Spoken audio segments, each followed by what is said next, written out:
In this video, I'm going to show you how you can set up two-step verification or two-factor authentication on TikTok so that people don't just hack your account anyhow. Let's get started. Open the TikTok app. Okay. Now, after opening the TikTok app, click on your profile button at the very bottom. That profile button has an human symbol. Just tap on it. Then tap on the three bars or the hamburger sign we normally refer to as the hamburger sign. Then tap settings and privacy. Make sure you follow every step here so you don't make any mistake. Okay. Now, under account, you will see this place for security and permissions. Just tap on it. I want you to be very keen here. Now, this is where the real deal is.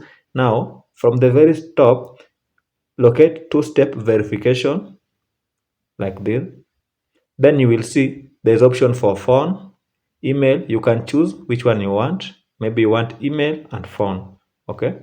The two methods, or even you can even use an authenticator. You can select everything that you want here. It depends with your preference. Then just click turn on. By turning it on, you'll be able to turn on the two-step verification on TikTok so that your account becomes more secure. Thank you for watching. If you found value in this video, please remember to like it and subscribe to the channel for more tips like this because it really helps me. Thank you.